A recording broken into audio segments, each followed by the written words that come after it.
Bonjour et bienvenue sur cette chaîne YouTube Mon Axis Mundi, une chaîne dédiée au thème de l'alignement. Comment trouver son axe dans notre monde en pleine mutation? Aujourd'hui, j'ai la joie de recevoir Hélène Molinari qui partage avec nous son engagement à l'échelle universelle pour le développement durable et l'écologie. Elle nous parle aujourd'hui de Soumous, une association qu'elle a fondée pour co-construire un monde qui s'inspire de la biodiversité et du vivant. Elle nous explique en quoi la ville de Venise est un écosystème inspirant en matière de régénération. Donc Hélène Molinari, j'ai la joie de vous recevoir aujourd'hui. Je vous ai rencontré par l'intermédiaire d'une amie commune, Irène Papaligouras, qui m'a parlé de votre projet Soumous, un projet qui concerne Venise. Alors avant de regarder Soumous et de vous appeler, j'ai regardé également votre parcours sur le net. J'étais vraiment impressionnée par votre militantisme, votre engagement, votre conscience du collectif et des enjeux sur la planète. J'ai été impressionnée par votre force de mobilisation et par cet esprit très régénérant que vous avez, cette lecture du monde, cette lecture des problèmes. En fait, on a le sentiment quand on suit votre parcours qu'il y a des solutions à tous les problèmes, mais il Oui, suffit de se mobiliser. Hein. Et il suffit d'en parce- avoir conscience et de retrousser les manches et de se réunir. Vous insistez aussi beaucoup sur la co-création, la notion de co-intelligence aussi et de mm. coopération. D'où vous vient cette énergie de militante? Écoutez, je ne sais pas. En fait, j'ai eu un parcours qui a commencé dans la finance. Ensuite, Laurence Parisot m'a demandé de la rejoindre au sein du MEDEF, alors que je ne savais même pas ce que c'était que le MEDEF, pour pouvoir justement réactiver l'ascenseur social et moderniser en fait la vision un peu caricaturale que l'économie pouvait avoir en France. Et je me suis occupée à cette occasion-là des universités d'été du MEDEF qui permettaient de mélanger différents publics, des chefs d'entreprise, mais aussi des artistes, mais aussi des sportifs, des philosophes, des hommes et des femmes politiques, etc. Et je pense que j'ai compris que le monde était devenu de plus en plus complexe, mais que en travaillant ensemble, en étant capable de discuter avec les uns et les autres, on pouvait trouver des solutions qui permettaient d'allier différents points de vue. Et au lieu d'être dans le ou, on pouvait être dans le et. Et Hmm. pour moi, ça a été une des clés de mon engagement parce que je me suis dit qu'aujourd'hui, on était dans un monde de où tout le monde s'oppose.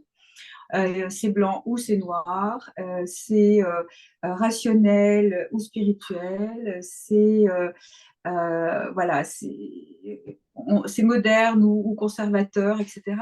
Alors que je pense qu'il faut cumuler un certain nombre d'avis et essayer de trouver un chemin médian. Et que c'est pas quelque chose, c'est pas une faiblesse, au contraire, je pense que c'est une force d'être dans le et. Voilà. Hmm. Tout à fait. Tout en accueillant la singularité de chacun et en prenant Tout le... en accueillant la singularité de chacun. Et Ouais. puis, voilà, ce que je pense aussi, c'est qu'on est dans un monde qui est beaucoup trop top-down, alors qu'il devrait être beaucoup plus bottom-up, c'est-à-dire partir de ceux qui connaissent les sujets, plutôt que d'avoir des avis sur tout, et qui soient tranchés, qui soient souvent dans la critique, oui, dans l'opposition. En fait, c'est ça qui me frappe, c'est qu'en fait, beaucoup de personnes se donnent bonne conscience en critiquant, Hmm. en jugeant, en comparant, etc., etc. Alors que finalement, on a une énergie qui, à mon avis, est limitée, tout un chacun. Et donc, il faut choisir où est-ce qu'on met son énergie. Moi, personnellement, j'ai choisi de mettre mon énergie au service de ce pourquoi je suis pour et non pas de me battre contre, parce que j'ai aussi compris que finalement, c'est là où nous portons notre attention. que nous portons notre énergie et que bizarrement, quand on veut combattre quelque chose, on le combat pas, mais on le renforce On parfois. le renforce, Et donc c'est voilà, exact. donc du coup, Mm. moi, je ne regarde pas tout ce qui va mal, parce qu'effectivement, il y a beaucoup de choses qui vont mal. Donc je pense que j'ai une Mm. forme de lucidité. J'ai regardé notamment Breaking Boundaries, qui est un documentaire fait par des scientifiques et qui montre qu'il y a 9 limites planétaires, et sur ces 9, il y en a déjà 6 que nous, les êtres humains, nous avons dépassées, et qu'il est urgent de se mobiliser pour justement réparer ce que nous avons détruit. Et Mm. ça, je suis convaincue qu'aujourd'hui, il est encore temps de le faire dans tous les domaines. Donc, bien sûr, tout le monde le sait, c'est bien sûr le changement climatique, c'est l'acidification des océans, mais c'est aussi la destruction des sols qui ont été laminés par des pesticides, des insecticides, etc. Donc, on est en train de... On est les seuls animaux, je pense, nous les êtres humains, qui détruisons jour après jour notre biotope. Nous en avons tout à fait conscience et pourtant nous continuons. Et donc, je pense que ça, c'est pas possible, c'est pas acceptable pour nos Mm. enfants, pour nos futurs petits-enfants et pour les générations qui suivent. Nous n'héritons pas de la terre de nos parents, mais nous l'empruntons à nos enfants, comme disait, je crois, Saint-Exupéry. Et je crois qu'il est temps que collectivement, nous prenions conscience que ce que nous avons tous contribué à détruire, bah, nous pouvons aussi contribuer à le restaurer, à le régénérer, à le réparer, pour laisser une situation en bien meilleur état à nos enfants qui le méritent. Parce que s'ils sont venus sur Terre, ils doivent avoir la possibilité de boire de l'eau, ils doivent avoir la possibilité de respirer, ils doivent avoir la possibilité de manger, des choses qui nous paraissent, nous, élémentaires. Quand on est né, on ne s'est jamais posé ces questions-là, mais aujourd'hui, ce n'est pas garanti d'ici la fin de ce siècle, si on regarde tous les rapports de scientifiques qui sont unanimes sur le sujet. Donc, de deux choses l'une, soit on se dit, oh là là, foutu pour foutu, c'est pas grave, j'en profite, après moi le déluge, et je continue à vivre comme je vivais. Ou alors, c'est mon cas, on se dit, et je pense que c'est ce que devrait tout le monde se dire, tous les parents et tous les futurs parents, bah non, il n'y a pas de fatalité, des solutions, il en existe dans tous les domaines, et nous allons changer intérieurement nos valeurs, parce qu'en fait, toutes les études aussi neuroscientifiques montrent que nos comportements sont basés sur nos valeurs intérieures, qui elles-mêmes sont basées sur nos croyances limitantes. C'est-à-dire qu'on ne s'en rend même pas compte, mais que nous avons des certitudes sur un certain nombre de sujets que nous ne remettons pas en cause et qui finalement nous amènent à avoir les comportements que nous avons chacun dans notre vie. Et si collectivement nos comportements ont montré qu'effectivement nous étions en train de détruire cette planète et qu'il n'y a pas de planète B à ma connaissance, donc il faut absolument qu'on puisse revenir sur ces comportements, mais soit on y revient de façon coercitive avec des lois, des réglementations, etc. Mais bon, tout le monde va se sentir privé de liberté et on va aller vers un monde extrêmement contraint. Ou alors, on se dit, bah, je fais un chemin intérieur personnel, j'essaye de prendre conscience de pourquoi j'agis comme ça, quelles sont mes priorités, quel est le sens que je veux donner à ma vie. Et à partir de ce moment-là, on fait un chemin intérieur de développement personnel, d'ouverture de conscience, de reconnexion à son âme et à son cœur. Et à partir de ce moment-là, la vie change complètement, ces barrières tombent intérieures, ces valeurs évoluent et du coup, forcément, nos comportements évoluent et a priori dans la bonne direction. Voilà, donc c'est ça que j'ai entrepris de faire avec cette association que j'ai créée à Venise il y a 3 ans maintenant. Mhm. Mais c'est pas Venise pour Venise, c'est Venise pour un modèle universel. C'est-à-dire Mhm. que je ne crois pas qu'il puisse y avoir on va dire un gouvernement planétaire qui va prendre des décisions formidables pour tout le monde et sauver tout le monde. Je ne crois pas non plus qu'il va y avoir une seule technologie qui va tout révolutionner, etc., et que dans un claquement de doigts, tout va se résoudre.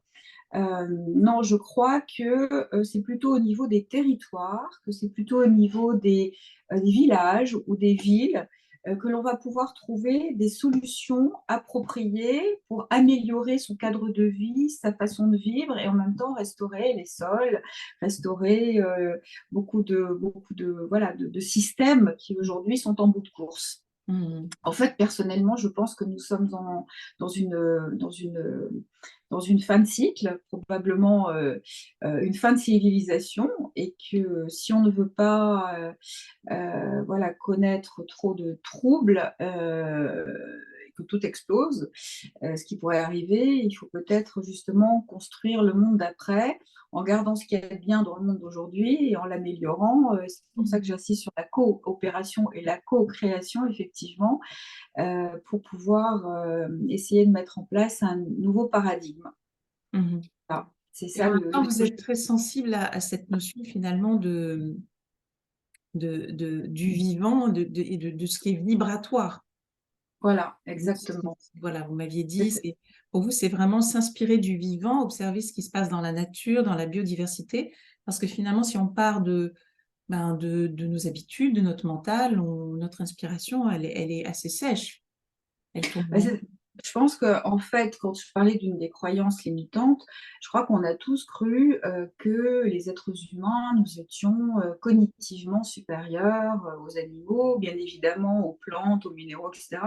Parce qu'on ne pensait même pas que les plantes ou les minéraux étaient vivants ou que la planète était vivante. Alors qu'on s'aperçoit grâce à la physique quantique et aussi en retrouvant les sagesses ancestrales que le vivant est partout, voilà, qu'il y a de la vie, qu'il y a une intelligence pour moi supérieure en fait dans toute chose, dans tout être, Mhm. et que du coup, grâce en plus au biomimétisme, qui est cette science qui s'est développée depuis une quinzaine, une vingtaine d'années, donc qui est encore assez embryonnaire, mais qui vise à regarder comment les écosystèmes vivants se sont organisés pour pouvoir en tirer des innovations. Bah, ça nous permet, je pense, c'est pour ça que je suis si optimiste malgré la situation, et je Mm. suis lucide sur la situation, mais en revanche, ça ne me terrasse pas, au contraire, je me dis que oui, la situation est très compliquée, il y a une prise de conscience grandissante, mais en même temps, si on met le vivant au milieu du village, et non pas l'argent au milieu du village, ça va pouvoir changer beaucoup, beaucoup, beaucoup de choses. Et le vivant, pour moi, ouais, c'est quelque chose qui est, bah, c'est quelque chose qui s'est développé depuis 4 milliards d'années, alors que nous, les êtres humains, c'est à peu près 200 000 années, donc c'est rien du tout. C'est-à-dire que si on considère que 4 milliards d'années, c'est une année complète, c'est comme si nous, les êtres humains, nous étions arrivés à la dernière seconde avant minuit. Donc, juste pour vous dire, Oui. voilà, et que cette nature a tout testé, a tout connu depuis 4 milliards d'années, qu'elle a engrammé en elle une intelligence supérieure, une résilience supérieure, et que nous pouvons, et que, voilà, il y a des plantes, des animaux qui ont des capacités absolument extraordinaires, et que juste en s'inspirant du vivant, on peut trouver des solutions à tous les problèmes planétaires que nous sommes en train de regarder. D'ailleurs, Léonard de Vinci, il y a 500 ans, a dit « Scrute la nature, c'est ton futur ». Voilà, et donc j'en ai fait moi aussi des citations qui nous inspirent au sein de mon association. Justement, en quoi Venise est un laboratoire du vivant pour vous et puis pour votre association? Alors, comment vous dire en fait, ça fait une dizaine d'années que j'ai la chance d'aller à Venise et régulièrement, donc j'y vis en fait, pas à plein temps, mais j'y vis très souvent. Et ce qui m'a frappée depuis une dizaine d'années, c'est que je voyais en elle la ville du futur et je ne voyais pas en elle la ville du passé. Et donc ça m'a interpellée parce que je ne vivais pas ce que les gens disaient de cette ville quand ils venaient comme des touristes lambda. Parce que c'est une ville dans laquelle on marche beaucoup. On fait 10 à 12 kilomètres, donc on ne prend évidemment pas de voiture, etc. Mais en marchant, on rencontre des gens. Donc c'est une ville de liens. Et donc, il y a un véritable tissu relationnel qui n'est pas, comment dire, il n'y a pas de niveau social en fait. Tout le monde côtoie Oui. tout le monde a été à l'école ensemble, etc. Et c'est incroyable, voilà, la cohésion en fait qu'il y a dans cette ville pour les gens qui ont la chance d'y habiter. On va acheter ces produits au marché, qui est un des plus beaux marchés que je connaisse, de poissons, mais aussi de fruits et de légumes. Et la plupart de ces fruits et légumes viennent de l'île de Santerre, qui a été le potager historique de Venise. Bien sûr, cette ville vit en harmonie avec la lagune et avec l'eau. Donc, et il y a beaucoup plus de jardins qu'on imagine, plus toutes les îles environnantes. Donc, elle est en communion avec la nature. Voilà. Et puis, c'est une ville dans laquelle, enfin, c'est une ville en fait qui est intemporelle. Donc finalement, on se reconnecte à soi en déambulant dans les rues parce qu'on est immergé dans cette beauté et donc on se déconnecte un petit peu de l'étranger ou de ses soucis ou de ses tracas. Donc on vit l'instant présent, donc on a une intensité de vie qui est liée à cette connexion au présent. Et en même temps, c'est une ville qui est complètement ouverte sur l'étranger, puisqu'il y a effectivement énormément de personnes qui viennent. On parle toutes les langues, il y a un brassage culturel extrêmement important dans cette ville. Il y a aussi évidemment une ouverture sur la musique, sur tous les arts. Il y a les biennales d'art contemporain que tout le monde connaît, mais aussi la biennale d'architecture, une biennale de danse, les biennales de cinéma, etc. Donc voilà, l'art est omniprésent dans toutes ses formes. Et moi, je pense que c'est un langage universel et qu'on a besoin aussi de se retrouver au sein de la grande famille de l'humanité. Et l'art peut être un langage commun. Donc voilà, il y a tous ces ferments aujourd'hui qui existent, qui pour moi préfigurent le monde d'après. Mais évidemment, ce n'est pas encore le laboratoire véritablement du futur. Il y a aujourd'hui une ébullition créative que mon association porte, mais je ne suis pas la seule parce que finalement, j'ai rencontré sur mon chemin d'autres personnes qui sont soit des étrangers comme moi, puisque je ne suis pas originaire de Venise, soit des Vénitiens, qui ont entrepris de voilà, créer le chapitre d'après de la ville de Venise. Et pour moi, la ville de Venise, alors je sais que ça doit paraître complètement incroyable pour certaines personnes, parce que tout le monde imagine une ville qui est en perdition, soit à cause de la montée des eaux, soit parce qu'il va y avoir parce qu'il y a 30 millions de visiteurs qui viennent chaque année. Mais moi, je crois à l'inverse, c'est-à-dire que je crois à la capacité, à la résilience incroyable de cette ville de se réinventer. Et je pense que dans ce moment charnière du carrefour de l'humanité que nous vivons aujourd'hui, elle peut avoir un rôle de phare dans le brouillard international et montrer une voie, justement, si c'est la voie en harmonie avec le vivant qui l'emporte. Et je crois que du coup, non seulement elle peut se sauver elle-même, mais elle peut également inspirer beaucoup d'autres villes à travers le monde et elle peut voilà, médiatiser certains concepts dont d'autres pourraient s'inspirer et qui pourraient véritablement faire émerger une nouvelle société qui soit beaucoup plus harmonieuse entre les êtres humains, harmonieuse avec la technologie, harmonieuse avec la nature. Est-ce que vous pourriez nous parler de cette résilience un peu plus concernant Venise? En quoi Venise est si résiliente? Depuis 1600 ans, vous m'aviez dit, hein, pour vous, elle est résiliente depuis 1600 ans. Bah, c'est une ville, même quand on la côtoie tous les jours, d'abord pour moi, c'est une ville qui a une âme, c'est une personne en fait.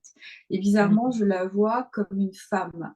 Et je pense que le temps des femmes est arrivé, non pas le temps des femmes contre le temps des hommes, hein, s'il ne s'agit pas de remplacer une forme de patriarcat par du matriarcat, comme ça a pu être le cas il y a des millénaires, puisque les femmes donnaient la vie, donc en donnant la vie, elles avaient justement cette suprématie sur les hommes. Et après, c'est l'inverse qui s'est passé. Donc, je pense aujourd'hui que le temps est venu de créer l'harmonie entre les hommes et les femmes, entre le yang et le yin, parce que nous avons chacun d'entre nous ces deux parties en nous. Que le système dans lequel on vit est surtout un système masculin et que toutes les femmes qui ont réussi et qui ont des postes à responsabilité, effectivement j'en suis une, donc j'en parle en connaissance de cause, on a pris sans le savoir, sans s'en rendre compte finalement, les codes aussi des hommes. Et les hommes sont incités aussi à travailler plus sur leur masculin que sur leur féminin, parce que le féminin était considéré encore jusqu'à présent, me semble-t-il, comme une faiblesse. Et donc, je pense qu'il est temps aujourd'hui de revaloriser les forces féminines qui sont aussi bien dans les hommes que dans les femmes, mais évidemment en particulier dans les femmes, pour pouvoir rééquilibrer un monde, dans le faire et dans l'être, dans l'intuition, mais aussi dans l'action. Donc, il faut trouver un équilibre qui aujourd'hui n'est pas atteint au niveau planétaire, ni même dans aucune des sociétés aussi avancées soient-elles sur l'aspect féminin. Et que Venise peut justement représenter cette force féminine en harmonie avec le masculin. Voilà, donc je pense que ça fait partie de sa résilience. Ensuite, voilà, c'est une ville oui, qui a vécu depuis 1600 ans. C'est juste incroyable. Et puis, elle est entourée d'eau, qui est pour moi la conscience humaine. Donc, il y a énormément d'ingrédients finalement qui sont engrammés dans cette ville. Et je crois qu'elle n'attend plus que quelques coups de pouce pour pouvoir redonner sa pleine puissance, comme elle a pu l'être il y a quelques siècles, où elle était une capitale mondiale de la culture, de la démocratie, de la tolérance, de l'éducation, de l'art, de tout ça, et de l'économie, bien évidemment, puisqu'il ne s'agit pas non plus de renier l'économie. Il faut juste, pour moi, que l'économie considère qu'il n'y a pas que les résultats financiers, mais qu'il y a à parité la contribution à la régénération du bien social. Voilà, pour moi, c'est un vortex énergétique, c'est-à-dire que je pense que c'est une ville où quand on y met quelque chose, c'est un petit peu comme quand on lance une pierre par cercle concentrique dans l'eau, vous savez, ça. Voilà, ben, je pense qu'elle a cette capacité à rayonner sur le monde entier. Elle a créé cette fascination depuis des siècles et elle est toujours fascinante. Et je crois que en réussissant la mutation de cette société avec une nouvelle approche agricole, une nouvelle approche alimentaire qui soit régénérative pour les sols, pour les fruits, pour les légumes, donc aussi pour nos cellules et notre corps et notre tête, puisque tout est lié, en réinventant aussi une nouvelle approche éducative qui ne soit pas limitée aux premières années de la vie de quelqu'un, mais finalement qui s'installe dans la durée et puis qui permettent à tout un chacun d'exprimer sa singularité et non pas de se conformer à des modèles préétablis. Donc c'est vraiment un peu l'inverse de ce que on a fait aujourd'hui dans nos sociétés actuelles, en se reconnectant aussi à la terre, dans l'éducation, en retrouvant les savoir-faire artisanaux, artistiques. Voilà, moi j'ai en tête de faire par exemple une école de l'esprit et de la main. Pourquoi de l'esprit? Parce qu'en fait, je pense que c'est une espèce d'élévation verticale où il faut se reconnecter effectivement à son intuition et puis ouvrir le champ du possible de la créativité. Et je pense que ça passe justement par cette élévation de l'âme, cette reconnexion au cœur et voilà, au champ des possibles, on va dire. Et puis, verticalement, je vois ça comme étant l'habilité manuelle qui peut s'exprimer aussi bien dans la terre que sur les savoir-faire artisanaux. Et Dieu sait qu'il y en a beaucoup à Venise. Et puis également tous les savoir-faire artistiques. Et je crois qu'en décloisonnant, on doit pouvoir inventer aussi des tas de produits, de services, de façon d'être, de façon de vivre, de façon de se comporter, de façon de se consommer, qui seront très différentes juste par ce décloisonnement et cette reconnexion à soi et à l'habilité de sa main qui sont les deux caractéristiques des êtres humains par rapport à tous les autres animaux, par exemple. Et ce laboratoire du futur, est-ce qu'il est encore compatible avec la masse touristique qui émerge à Venise chaque année? Alors, moi, j'ai une vision comment complètement. Moi, je me projette en fait à moyen terme, c'est-à-dire que bien sûr qu'il y a un retour aujourd'hui des touristes, mais pour moi, ce n'est pas un problème parce que intuitivement, j'ai le sentiment que le touriste va évoluer. C'est-à-dire qu'en fait, j'imagine dans quelques années que les touristes qui viendront à Venise, ce seront en fait des personnes qui voudront contribuer Mm. à ce laboratoire du futur. Et qui donc, grâce au nomadisme, grâce à toutes les technologies d'aujourd'hui, on peut travailler finalement de partout, pourront venir travailler, je ne sais rien, 1 mois, 3 mois, 10 mois, une semaine, enfin bref, et pouvoir apporter leurs idées, leurs compétences, leur savoir-faire, Mm. etc., dans un domaine particulier qui les intéresse. Mm. Et puis, il y en aura d'autres qui viendront s'inspirer en disant, mais paraît-il que Venise, voilà, c'est une ville où on vit en harmonie avec le vivant, mais qu'est-ce que ça veut bien dire, qu'est-ce que Mm. c'est, et puis qui du coup viendront faire une expérience de vie de quelques Mm. semaines, de quelques jours, etc. Mais ce ne sera plus des touristes qui viendront passer une journée, 24 heures ou même 3 heures, juste pour faire un selfie sur le pont des Soupirs, etc. Parce que peut-être que le fait de voyager et de prendre le train ou l'avion avec la consommation énergétique qui est afférente, bah, sera quelque chose que les individus ne voudront plus faire, sauf à avoir une bonne raison pour le faire. Mm.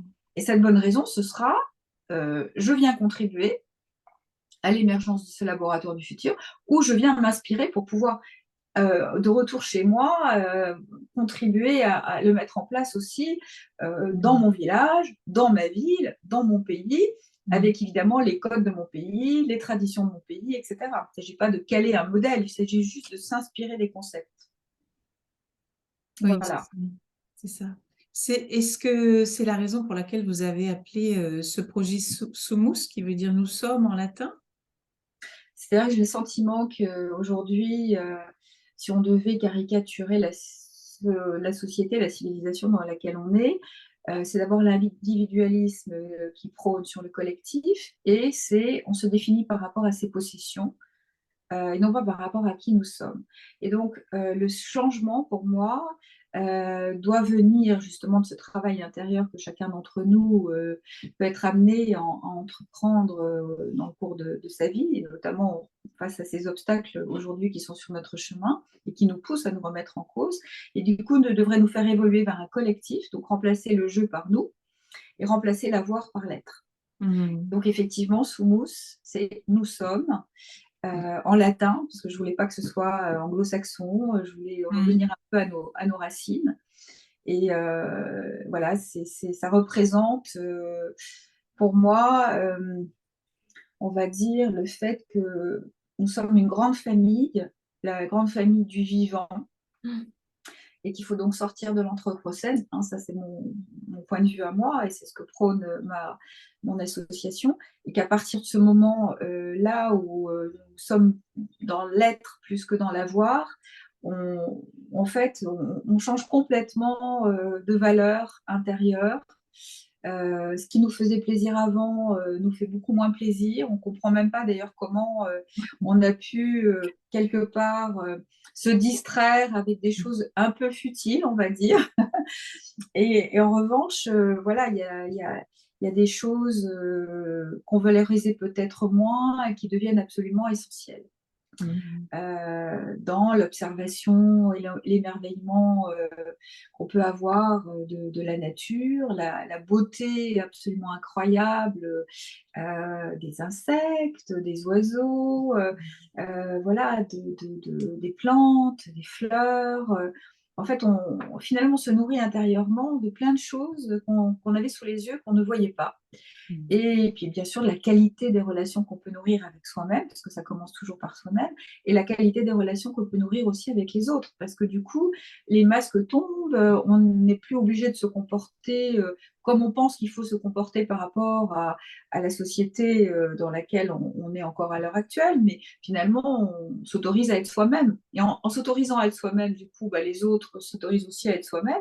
Et finalement, ça crée beaucoup de sincérité, beaucoup d'authenticité. Donc, ça permet d'avoir une qualité de relation formidable. Et ainsi de suite.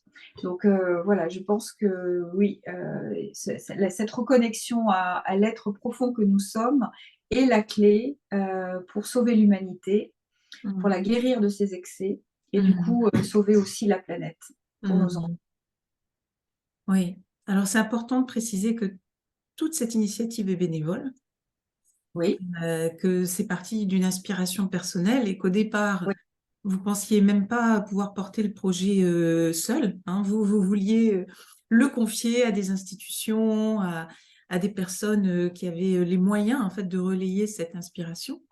Et puis oui. finalement, bah, la vie vous a montré, à force de défendre votre projet, vous a montré que vous étiez la mieux placée pour le défendre, même si vous n'aviez pas forcément les moyens, entre guillemets, matériels de mettre en place tout ce que vous vouliez mettre en place.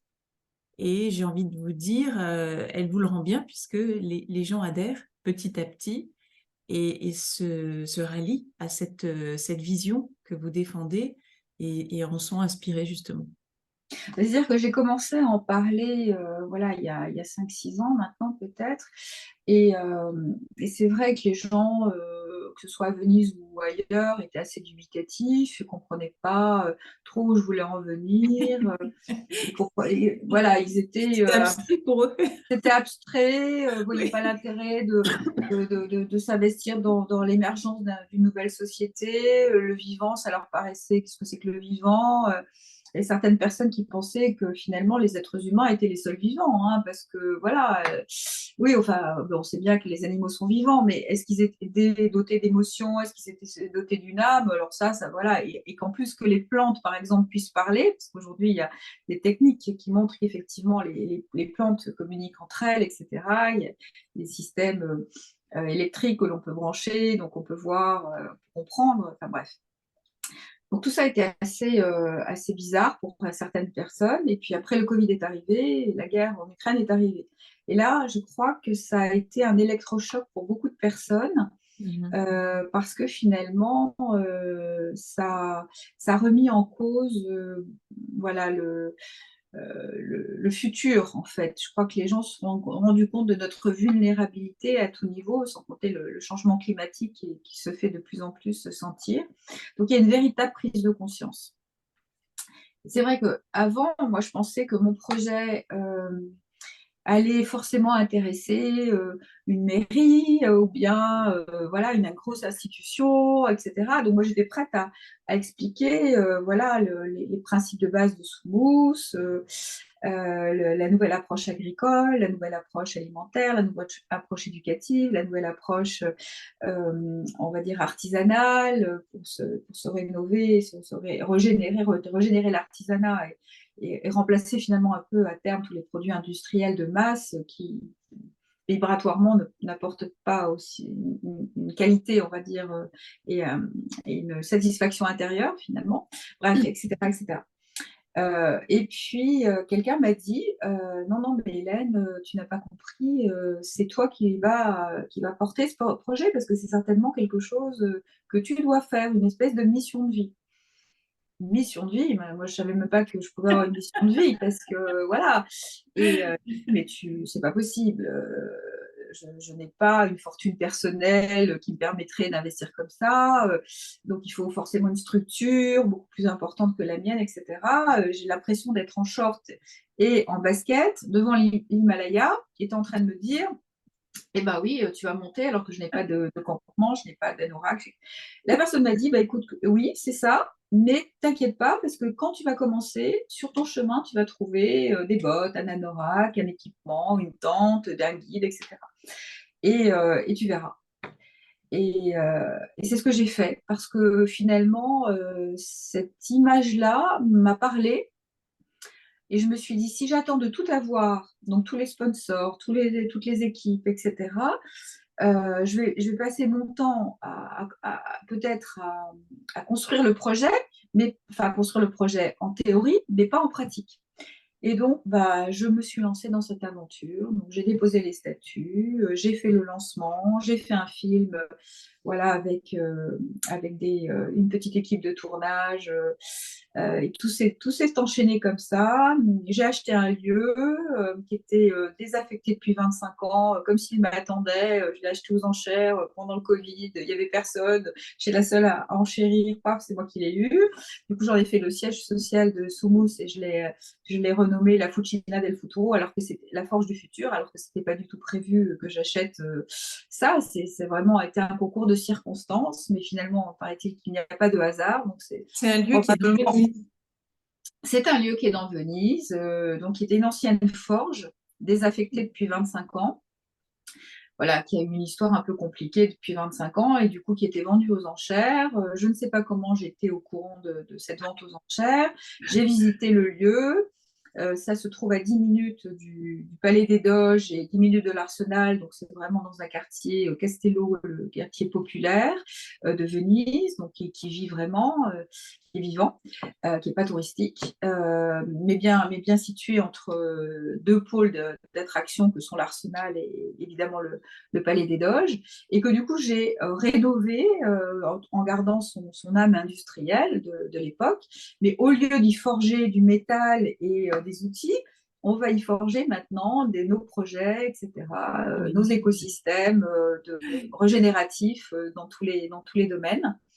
Et j'ai trouvé que symboliquement, c'était bien parce que c'était le fait de passer du monde matériel à un monde plus créatif, voilà, qui me paraît être la clé du futur de demain. Hmm. D'où Voilà. cette vision du laboratoire, hein. Vous avez Voilà. acheté le laboratoire de...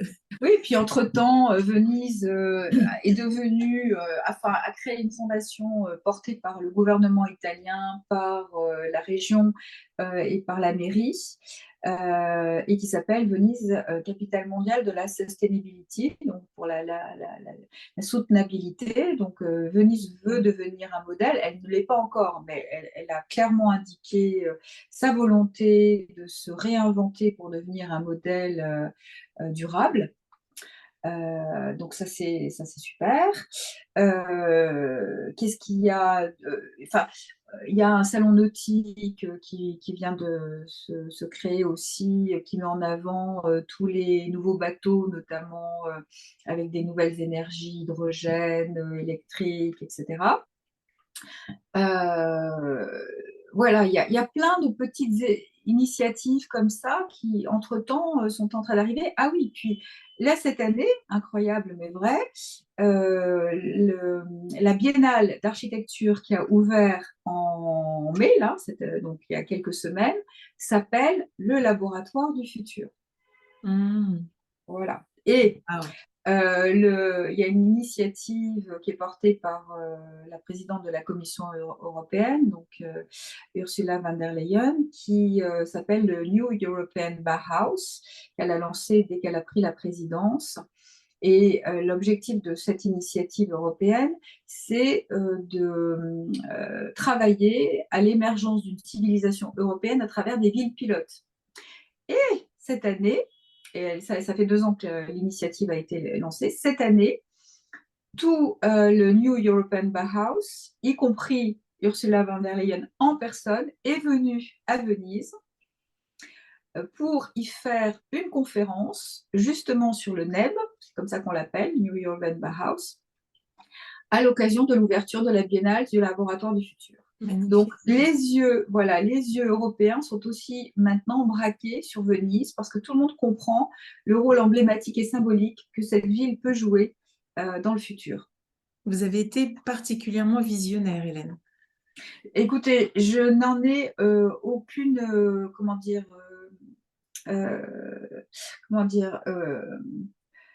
aucune fierté parce qu'en fait, je ne sais pas comment vous expliquer.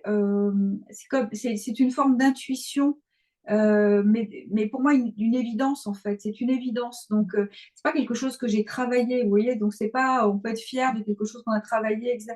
Alors que là, je le ressens profondément en moi. et comme s'il y avait une force que je ne maîtrise pas, qui m'oblige à avancer.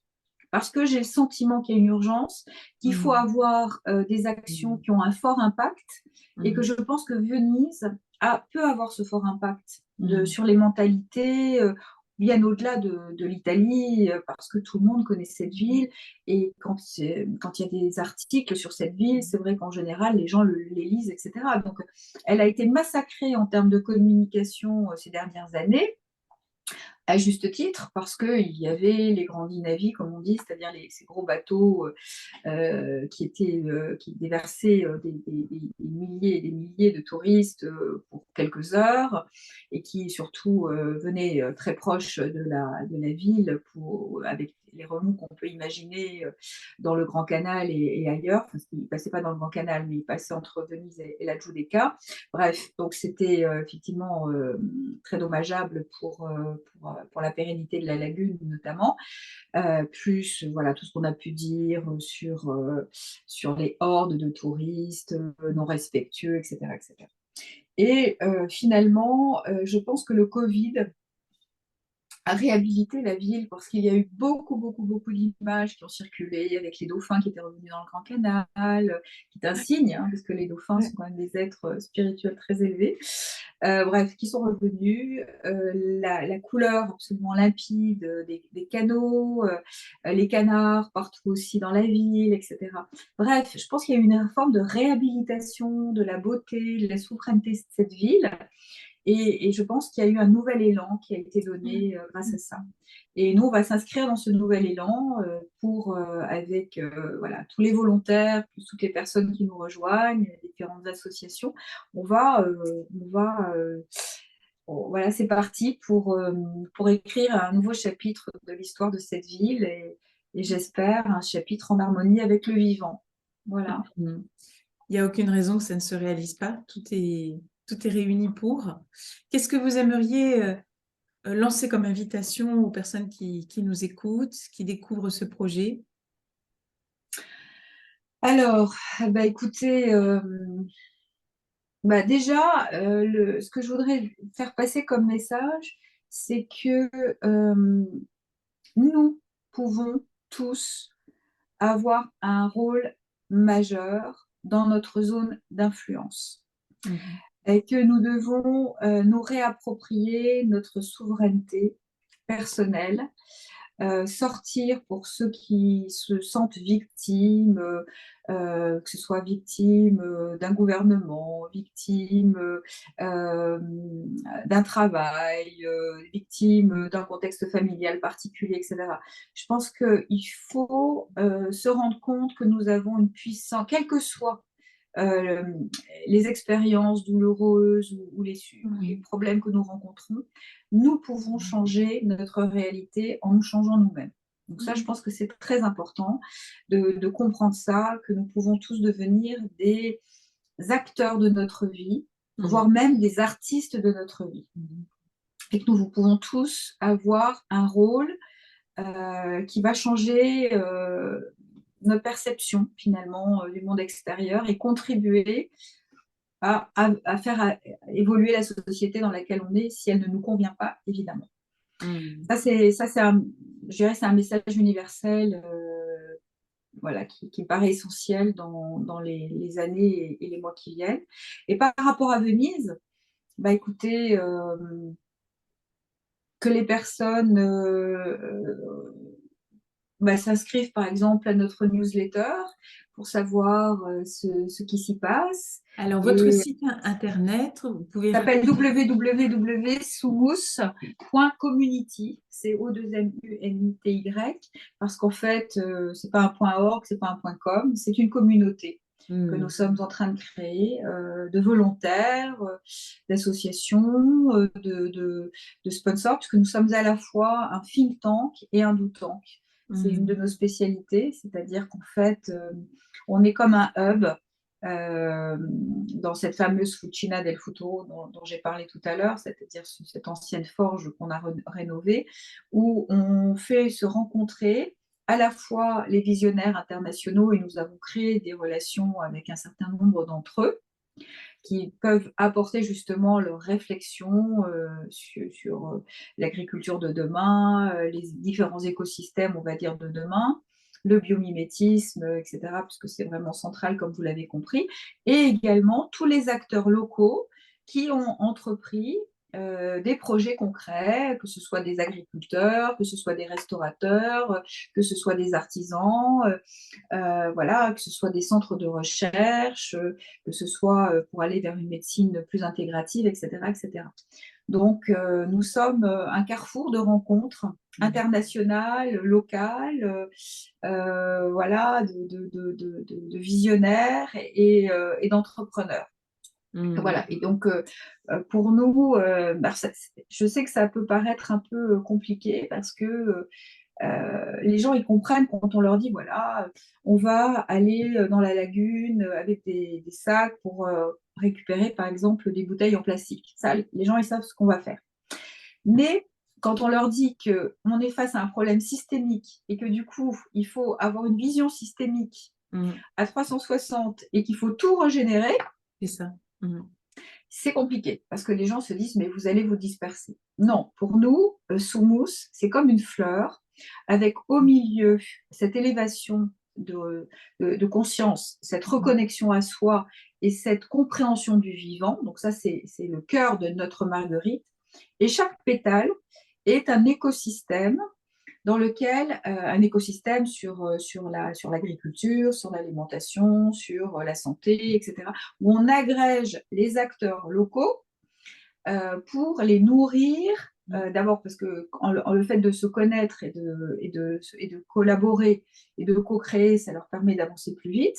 Et en plus, nous apportons voilà, notre connaissance internationale de sujets avant-gardistes qui nous paraît être en faveur du vivant et qui peut les nourrir dans la réalisation de leurs propres projets. Donc, on est vraiment cette marguerite. Alors, évidemment, aujourd'hui, c'est une petite fleur à l'échelle de Venise, parce que voilà, Venise, elle a ses 30 millions de touristes, elle a ses 50 000 personnes qui y vivent.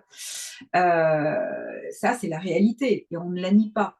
Mais ce que nous pensons, c'est que petit à petit, nous allons faire grandir cette fleur en développant progressivement les écosystèmes, que nous allons engranger des résultats concrets qui montreront la qualité de notre approche et de notre vision, et que petit à petit, justement, on va pouvoir atteindre une masse critique qui fera qu'un jour, voilà, toute la ville basculera pour montrer qu'effectivement, ce n'est plus un laboratoire du futur, que c'est le futur.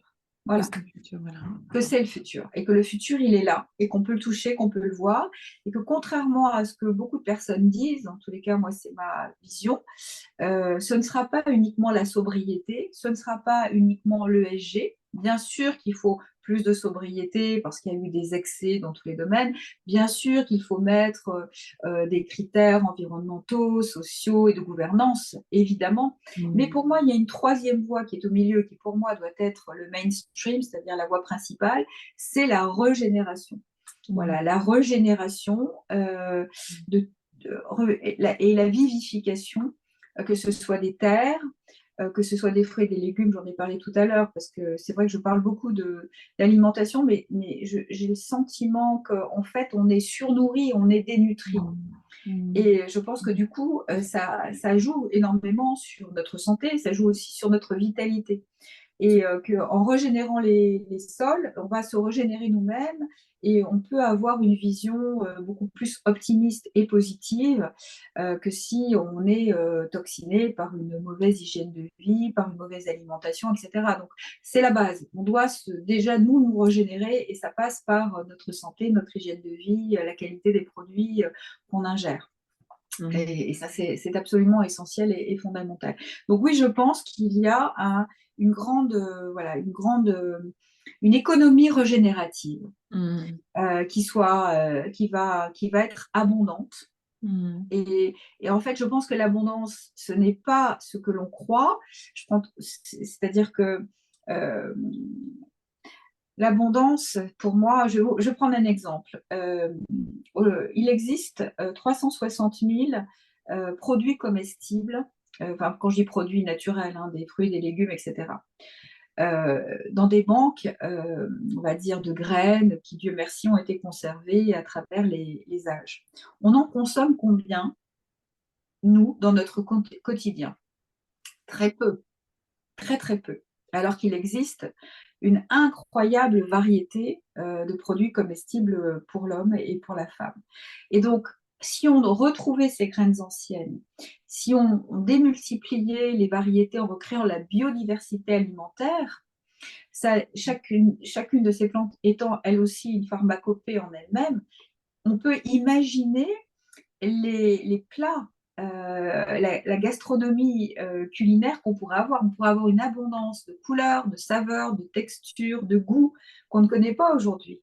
Donc, au lieu d'imaginer qu'on va avoir un monde plus fade, plus triste, plus Mm. contraint dans la sobriété, peut-être qu'on mangera moins en termes de quantité, mais peut-être qu'en termes de qualité, de créativité, d'innovation, etc., on sera surpris, il y aura une débauche, on va dire, de créativité dans l'assiette, qui nous d'ailleurs nous fera du bien également. Donc, vous voyez, pour moi, c'est ça le monde de demain. C'est un monde qui va ouvrir les champs des possibles, de la créativité, parce que la nature est incroyablement Généreuse. généreuse. Et qu'en s'inspirant du vivant, on va créer un monde voilà, coloré, incroyablement beau, incroyablement vivant, dynamique, magnifique, et qui sera une alternative à ce que aujourd'hui on nous promet, Mm. qui malheureusement n'a pas l'air d'aller dans le bon sens. Et ce n'est pas pour autant qu'évidemment, on va se priver de tous les outils technologiques ou, par exemple, de l'intelligence artificielle, mais ce sera fait en conscience. Mhm. Mm.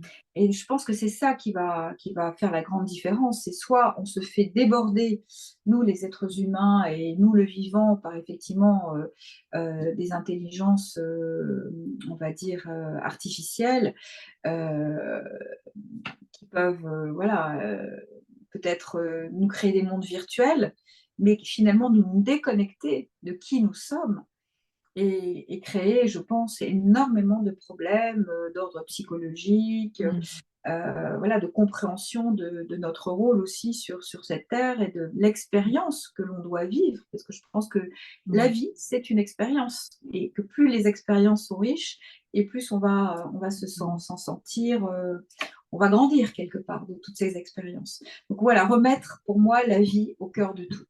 Voilà, c'est vraiment une société qui favorise la vie par rapport à une société mortifère ou par rapport à une société totalement gérée de façon artificielle. Moi, je pense que bah, c'est pour moi, c'est ce que je ressens, c'est ce que j'ai envie de léguer à mes enfants, aux futurs Mhm. petits-enfants. Mm. C'est ça. Et finalement, pour cette chaîne qui est dédiée au thème de l'alignement, c'est vraiment très parlant, puisque ça montre bien que l'alignement, il passe quand même par une plus grande connexion aux autres, hein. Parfois, quand on part de soi, il y a tellement de choses qui sont justement, qui se sont engrammées d'une manière artificielle qu'on ne trouve pas cet alignement Oui, spontanément, ça non. passe parfois vraiment par des rencontres par cette dimension participative, par cette dimension collective, pour pouvoir justement sentir où est notre place et où est notre rôle. Mm. C'est magnifique parce que finalement, votre parcours le résume bien. Au départ, vous avez des intuitions hein, dans différents Ouais, domaines, puis vous ne ouais. vous posez pas trop la question, vous vous exprimez librement, vous en parlez autour de vous, et puis ça finit par grandir et Débouche sur croître, un projet évoluer. concret, une Et association. voilà, voilà, Ouais, c'est ça. ouais. Oui, bah, ça s'est passé. Je suis la première surprise en fait. La première, non, mais c'est vrai, je suis la première surprise parce que je suis aussi dans des conseils d'administration. Parce que, et donc ça, c'est mon ancienne vie, on va dire, qui continue. Et ça, c'est assez intéressant parce que je me suis demandé finalement si c'était pas un peu incompatible avec ce que je prenais aujourd'hui. Mais finalement, non, parce que je me dis que tout ce que j'apprends quotidiennement, parce que je suis des séminaires, je me forme, je vais par exemple au séminaire, enfin c'est pas un séminaire, c'est un colloque qui est organisé chaque année à Arles par Françoise Nyssen, ça s'appelle Agir pour le vivant. C'est la dernière semaine du mois d'août, donc ça va être la 3e édition cette année. Et c'est vrai qu'on rencontre vraiment des personnes incroyables et que ça nous fait aussi grandir. Bon. Et tout ça, finalement, je le mets au profit aussi des sociétés dans lesquelles j'ai des rôles d'administrateur pour les faire évoluer. Donc, je suis devenue une activiste, non pas en rébellion, non pas en agressivité, puisque Mm. je trouve que, enfin, c'est pas mon style en tous les cas. Je préfère dire ce que je pense et faire évoluer les gens petit à petit pour les pousser à aller beaucoup plus vers des critères ESG dans tous les portefeuilles de gestion. Par exemple, c'est des sociétés financières dans lesquelles je suis administrateur. Donc, voilà, je suis devenue une apôtre de l'ESG intérieur. Voilà. Est-ce que vous Et pouvez donc, rappeler ce que c'est que l'ESG pour les personnes qui nous écoutent?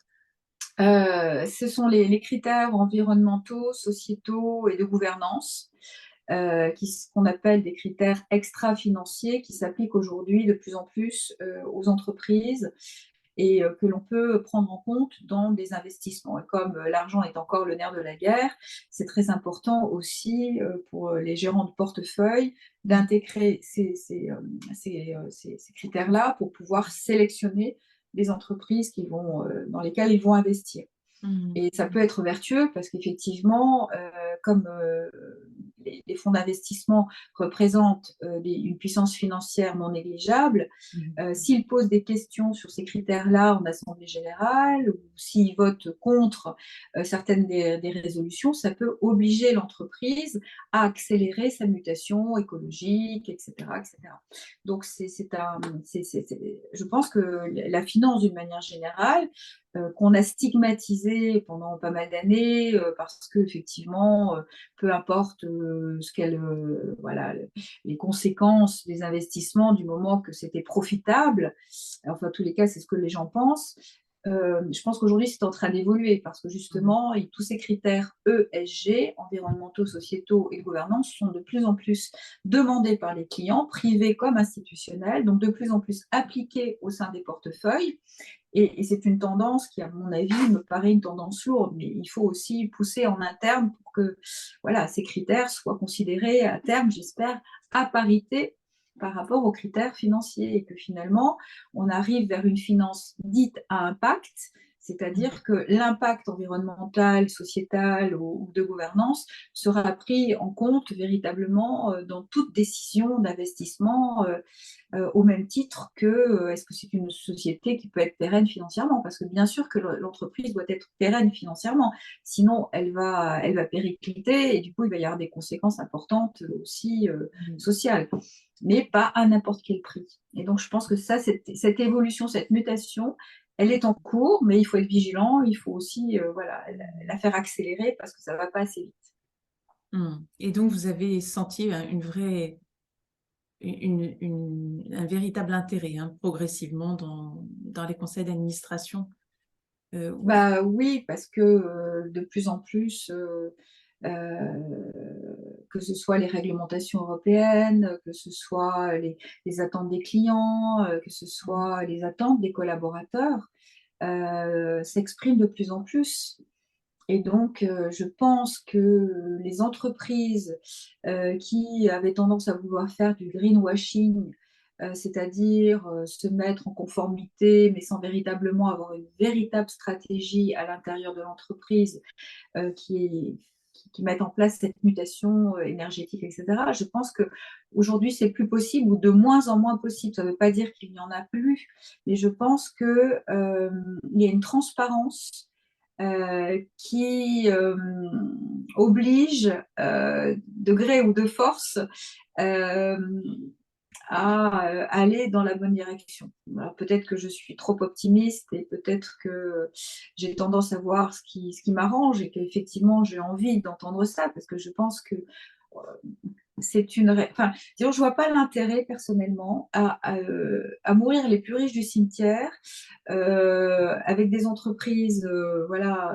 pléthoriques, mais qui derrière détruirait tellement la planète qu'on ne pourrait plus y vivre. Je ne comprends pas le sens de l'histoire, personnellement.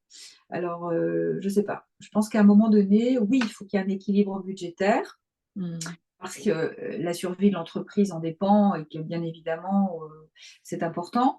Mais oui, il faut aussi contribuer au bien commun. Et je pense que ça, c'est très nouveau, mais que ça commence à petit être compris. C'est-à-dire qu'avant, le bien commun, c'était forcément les gouvernements, les municipalités, etc. C'est ça. Maintenant, je crois que tout le monde a compris, qu'on soit citoyen, qu'on soit dans une association ou que ce soit dans une entreprise, qu'on ne peut pas faire abstraction du territoire dans lequel on s'est implanté et du contexte général dans lequel on est. Il n'y a pas cette déconnexion. À un moment donné, il y a cette reconnexion. Et donc, du coup, je crois qu'il y a une sensibilité accrue et qui deviendra de plus en plus dans les entreprises pour également voilà, restaurer ou tenir compte voilà, des sols, de l'air, de l'eau, etc. Je crois. Voilà. Encore beaucoup à faire. Hein. Je ne suis pas en train de décrire une situation idyllique et de m'illusionner parce que je sais que ce n'est pas encore la réalité de beaucoup d'entreprises. Mais je pense qu'il y a une vraie volonté qui s'exprime de plus en plus. En interne comme en externe. Comme en externe, oui.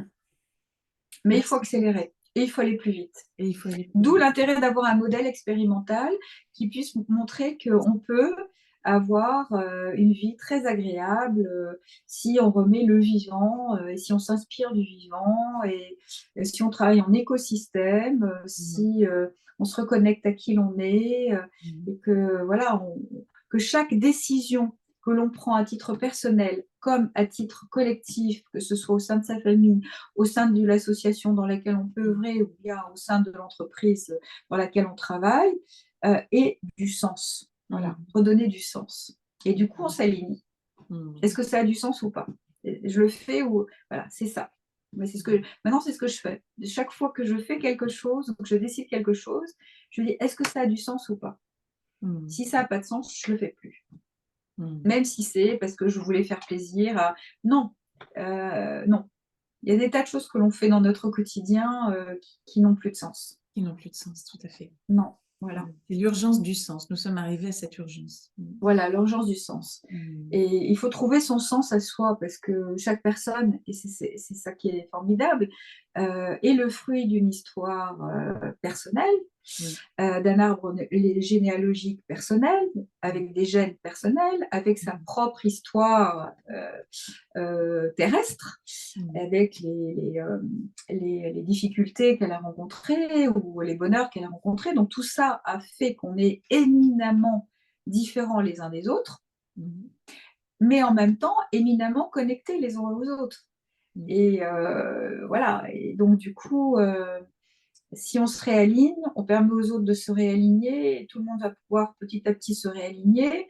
Et le monde mortifère qui est assez destructeur au niveau de la santé des gens, au niveau des sols, au niveau de l'air, au niveau de l'eau, au niveau des différences sociales qui se sont accrues avec des excès qui ne sont pas acceptables pour beaucoup, etc. Ben, voilà, fait qu'aujourd'hui, petit à petit, si chacun d'entre nous se réaligne, prend conscience de ses différences, mais aussi du coup de son potentiel qui lui est propre, donc on va sortir des comparaisons, on va sortir des jugements, et on va s'aligner, et du coup, voilà, on va progresser sur son chemin de vie avec beaucoup plus, je crois, de sérénité et de plaisir. Et que du coup, comme tout est contagieux, bah, voilà, le plaisir va l'être aussi de ce réalignement progressif. Voilà. Et donc, c'est pour ça que je pense que voilà, la clé du monde de demain, c'est l'ouverture de conscience individuelle que chacun d'entre nous peut entamer. Et on peut l'entamer par des lectures, par des rencontres, par des thérapies, par beaucoup, beaucoup de choses en fait. Il faut trouver son propre chemin à soi. Mais si on est ouvert, le chemin arrive. C'est-à-dire que, je ne sais plus qui a dit, quand l'élève est prêt, le maître arrive. Donc, soyez prêts. Et comme ça, vous allez voir que dans votre vie, une opportunité va se présenter, une rencontre va se présenter, un article va vous être présenté de façon voilà, inattendue et va peut-être commencer à vous apporter une clé et puis ensuite vous allez en trouver une autre, etc. sur votre chemin. c'est ça. Et voilà, et petit à petit, ça prend du temps. Moi, ce que je vous dis, ça m'a pris 10 ans. J'aurais pas été capable de vous formaliser les choses de la même façon il y a 10 ans. C'était juste au niveau des intuitions, mais c'était très je voyais pas ce que je pouvais faire et puis, non, si on m'avait dit il y a 10 ans: «Tu vas créer ta propre association, pour créer un nouveau paradigme en harmonie avec le vivant», j'aurais dit: «Mais ça va pas, de quoi vous me parlez?» etc.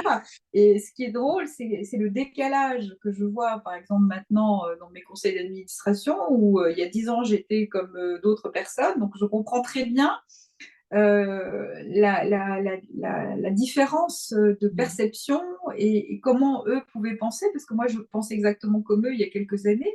Mais en même temps, je me dis que mon rôle, puisque j'ai fait ce chemin, c'est de leur dire ce que je pense aujourd'hui, parce que peut-être que ça va faire écho chez eux, et puis ça va. Voilà, donc Tout peu à fait. importe le jugement que les uns et les autres vont Mmh. avoir sur ce que je vais dire, je le dis parce que j'ai envie de le dire, parce que ça fait du sens pour moi de le dire. Voilà, tout simplement. Mmh.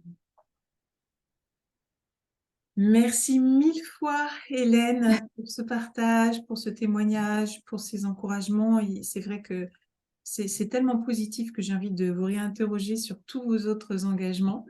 Donc, je vous dis à bientôt. On ne manquera pas Merci. de refaire un temps, voilà, d'interview sur d'autres projets que vous portez avec autant de cœur que celui de Venise. Ah, celui sur les femmes, je veux bien vous en parler à l'occasion, effectivement. Avec vraiment grand plaisir. C'est un sujet qui me touche aussi beaucoup. Moi Euh, aussi, euh, depuis voilà. toujours, depuis Ouais. toujours. Une sensibilité particulière. Ouais. Bien. Merci beaucoup, Liliane. Merci, Belle Hélène. journée à vous et à très belle journée à tout le monde. À tout le monde. Et Merci. à bientôt. À Merci. Au bientôt. revoir. Au Au revoir. revoir.